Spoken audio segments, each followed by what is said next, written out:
Friends, बहुत बहुत स्वागत है आपका हमारे यूट्यूब चैनल पर। तो आज की वीडियो में हम लेकर आए हैं आरआरबी एनटीपीसी 16 जून सेकेंड शिफ्ट में पूछे जाने वाले क्वेश्चन। तो वीडियो को लास्ट तक जरूर देखिएगा। हम एक एक क्वेश्चन का आंसर सहित एक्सप्लेनेशन करेंगे। तो चलिए स्टार्ट करते हैं।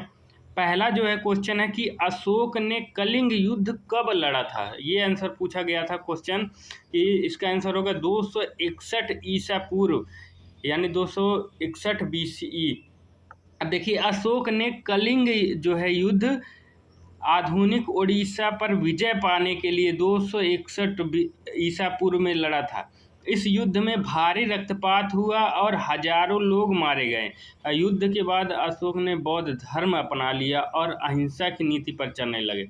ये भी पूछा गया था कि किस युद्ध के बाद अशोक ने बौद्ध धर्म अपना लिया। तो कलिंग के युद्ध में क्या किया, अशोक ने बौद्ध धर्म को अपना लिया। तो यहाँ देखिए, अशोक ने जो है कलिंग के युद्ध के बाद बौद्ध धर्म अपना लिए। ये क्वेश्चन था। अगला क्वेश्चन, भारत, चीन और म्यांमार की त्रिसीमा ट्राई जंक्शन किस स्थान पर मिलती है। तो इसका जो है आंसर होगा त्रि जंक्शन डीरपू दर्रा। इसका आंसर होगा त्रि जंक्शन डीरपू दर्रा।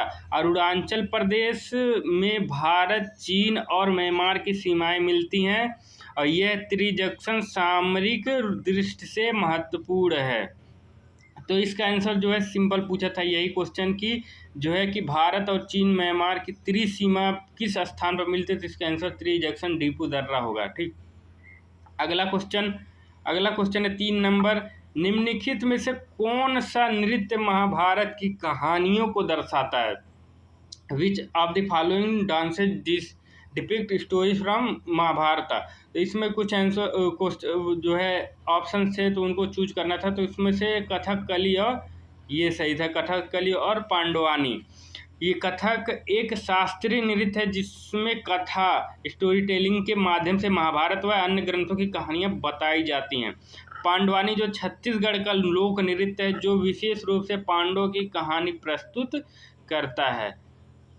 अगला क्वेश्चन चौथा, दामित्री मेंडलीफ ने अपनी आवर्त सारणी किस वर्ष प्रकाशित की थी। In which year did Dmitri Mendeleev publish his periodic table. इसका आंसर होगा 1869 में। रशियन वैज्ञानिक मेंडलीफ ने 1869 में तत्वों की पहली व्यवस्थित आवर्त सारणी प्रस्तुत की। यह आवर्त सारणी तत्वों के गुणधर्मों के अनुसार व्यवस्थित थी और भविष्य में खोजे जाने वाले तत्वों के लिए स्थान छोड़ गए थे। अगला क्वेश्चन है 5 नंबर, किस के दर्रे पर भारत, चीन और म्यांमार की सीमाएं मिलती हैं। कह रहा है कि which pass is located at the tri junction of the India, China and Myanmar. तो इसका आंसर होगा डीपू दर्रा। इसका आंसर होगा डीपू दर्रा। अरुणाचल प्रदेश के डीपू दर्रे पर तीनों देशों की सीमाएं मिलती हैं। यह सामरिक और भौगोलिक रूप से महत्वपूर्ण बिंदु, खासकर सैन्य अंतर्राष्ट्रीय रणनीति के दृष्टिकोण से। अगला क्वेश्चन, भारत के वे राज्य जो किसी देश की सीमा से नहीं लगते। Which Indian state do not share A border with any other country. तो इसका आंसर होगा हरियाणा, मध्य प्रदेश, झारखंड, छत्तीसगढ़, तेलंगाना। ये सब राज्य जो है किसी देश की सीमा से नहीं लगते हैं। वे राज्य जो भारत के आंतरिक हिस्से में स्थित है और इनकी सीमाएं केवल अन्य भारतीय राज्यों से मिलती हैं, किसी भी अंतर्राष्ट्रीय सीमा से नहीं मिलती। इसलिए इन्हें लैंड लॉक्ड स्टेट भी कहा जाता है। इन्हें क्या कहा जाता है, लैंड लॉक्ड स्टेट। ये भी क्वेश्चन पूछा जा सकता है कि लैंड लॉक्ड स्टेट किसे कहते हैं। तो ये आंसर में से आप कर दीजिएगा। ठीक। अगला क्वेश्चन, राष्ट्रीय सुरक्षा दिवस 2025 की थीम क्या थी। What is the theme of national safety day 2025। Safety and welfare key for a developed India. Safety and welfare key for a develop India इसका आंसर था। यह थीम सुरक्षा और कल्याण को एक विकसित भारत के निर्माण के लिए आवश्यक मानती है। इसका उद्देश्य लोगों में औद्योगिक सुरक्षा, कार्यस्थल सुरक्षा और सार्वजनिक स्थानों पर सुरक्षा के प्रति जागरूकता बढ़ाना है। इसका आंसर ये होगा। अगला क्वेश्चन जो है 9वां है बल जो है न सॉरी हाँ सॉरी हाल ही में किस 8वां क्वेश्चन हाल ही में किस कोर्ट ने कहा कि मृतक का संदेहास्पद बयान सजा का आधार नहीं हो सकता? तो इसका आंसर होगा supreme court. Which court recently ruled that a doubtful dying declaration alone can not convict someone. Supreme court ने कहा कि यदि किसी मृतक व्यक्ति द्वारा दिया गया अंतिम बयान संदेहास्पद हो और उसका समर्थन में कोई अन्य सबूत न हो तो केवल उस आधारित पर कि किसी व्यक्ति को दोषी नहीं ठहराया जा सकता, यह न्याय के सिद्धांत का पालन करने हेतु आवश्यक है। अगला क्वेश्चन 9 नंबर 42वें संविधान संशोधन में को क्या कहा जाता है?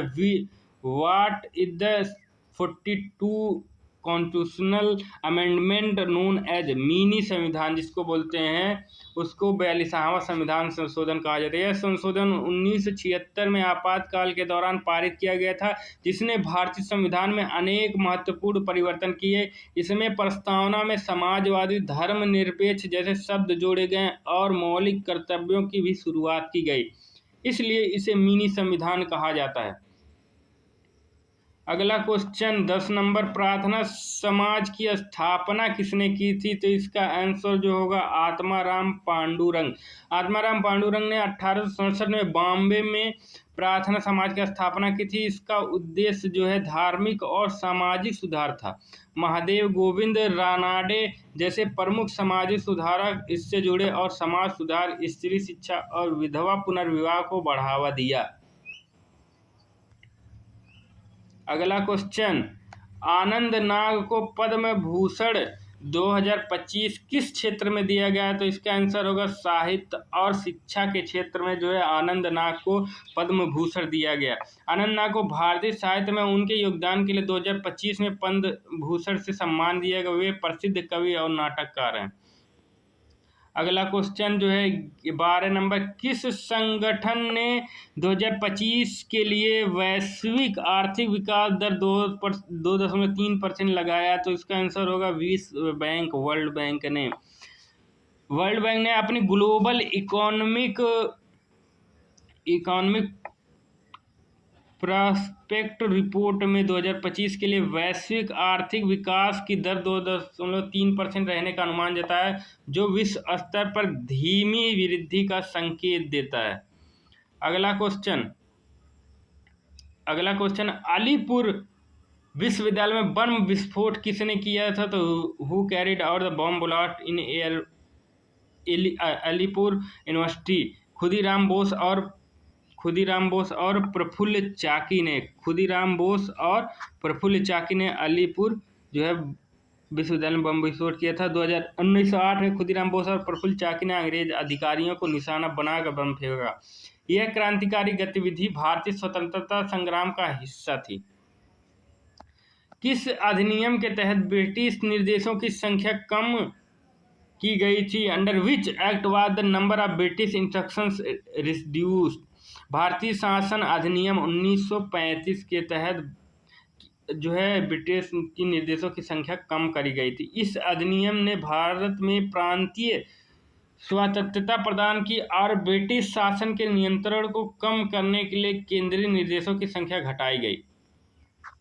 अगला क्वेश्चन 1991 में भारत में आर्थिक सुधारों की सिफारिश किस समिति ने की थी? तो विच committee recommended economic reform in India 1991? चैलेया समिति ने जो है आर्थिक सुधारों की सिफारिश की थी। चैलेया समिति ने भारत में टैक्स सुधार और उदारीकरण के लिए कई सिफारिशें की, जिससे 1991 आर्थिक सुधार की शुरुआत हुई। अगला क्वेश्चन WTO विश्व व्यापार संगठन का मुख्यालय कहाँ स्थित है? जिनेवा स्विट्जरलैंड में स्थित है। WTO का मुख्यालय जिनेवा में स्थित है। इसकी स्थापना 1995 में GATT general agreement on tariff and trade के स्थान पर की गई है। वैश्विक व्यापार नियमों को नियंत्रित करने के लिए प्रमुख संस्था है। अगला क्वेश्चन रापारा परमाणु ऊर्जा संयंत्र किस राज्य में है? काकरापारा जो है परमाणु ऊर्जा संयंत्र किस राज्य में है? तो इसका आंसर होगा गुजरात। और काकरापारा जो है गुजरात के तापी जिले में स्थित है। यह भारत के प्रमुख ऊर्जा संयंत्रों में से एक है जहां PHWR pressurised heavy water reactor तकनीक का उपयोग होता है। अगला क्वेश्चन, ईवीएम का पूर्ण रूप क्या है? तो ईवीएम का पूर्ण रूप जो होता है इलेक्ट्रॉनिक वोटिंग मशीन ईवीएम का पूर्ण रूप है। ईवीएम का उपयोग भारत में चुनाव के दौरान मतदाताओं द्वारा वोट डालने के लिए किया जाता है। इससे मतदान प्रक्रिया पारदर्शी, तेज और विश्वसनीय होती है। अगला, भारत में राज्य पुनर्गठन अधिनियम कब पारित हुआ था? तो when was the state recognization act part in India 1956 में। यह अधिनियम 1 नवंबर 1956 से लागू हुआ, जिसके तहत भाषाई आधार पर राज्यों का पुनर्गठन किया गया। यह भारतीय संघीय ढांचे को अधिक व्यवस्थित करने के लिए ऐतिहासिक कदम था। अगला क्वेश्चन, कौन सा ग्रह लाल ग्रह रेड प्लेनेट कहलाता है? Which planet is known as a red planet? Answer होगा मंगल ग्रह। मंगल ग्रह जो है लाल ग्रह कहलाता है। मंगल ग्रह की सतह पर आयरन ऑक्साइड लाल मिट्टी की अधिकता होने के कारण ये लाल दिखाई देता है, इसलिए इसे रेड प्लेनेट कहते हैं। अगला क्वेश्चन हाँ 21 नंबर, संविधान का अनुच्छेद 21 किससे संबंधित है? तो आर्टिकल 21 जो है किससे संबंधित है? जीवन और व्यक्तिगत स्वतंत्रता का अधिकार, right to life and personal liability जो है इससे संबंधित है। यह अनुच्छेद प्रत्येक नागरिक को कानून द्वारा स्थापित प्रक्रिया के अनुसार जीवन और व्यक्तिगत स्वतंत्रता के अधिकार की गारंटी देता है।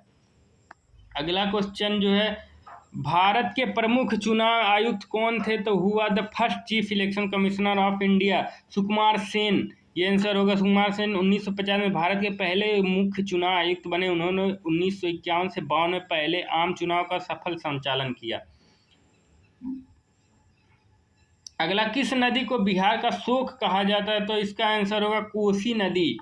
कोसी नदी बार बार धारा बदलने और बाढ़ की वजह से यह बिहार की तबाही मचाती है, इसलिए बिहार का शोक कहते हैं इसको। अमर्त्य सेन को नोबेल पुरस्कार किस क्षेत्र में मिला? तो इसका आंसर जो होगा अर्थशास्त्र। इसका आंसर होगा जो है अर्थशास्त्र में जो है उन्हें नोबेल पुरस्कार मिला। अमर्त्य सेन को 1998 में अर्थशास्त्र में नोबेल पुरस्कार मिला। उन्हें कल्याणकारी अर्थशास्त्र और सामाजिक न्याय के क्षेत्र में उनके योगदान के लिए यह सम्मान मिला। अगला last question, one nation one ration card योजना किससे संबंधित है? तो इसका आंसर होगा सार्वजनिक वितरण प्रणाली, पब्लिक डिस्ट्रीब्यूशन सिस्टम, PDS। यह योजना देश भर में राशन कार्ड धारकों को किसी भी राज्य में राशन प्राप्त करने की सुविधा देती है। यह विशेषकर प्रवासी श्रमिकों के लिए उपयोगी है। तो वीडियो आपको पसंद आए तो वीडियो ज़्यादा से ज़्यादा लाइक करें, कमेंट करें एंड हमारे चैनल को जो है सब्सक्राइब करें। धन्यवाद।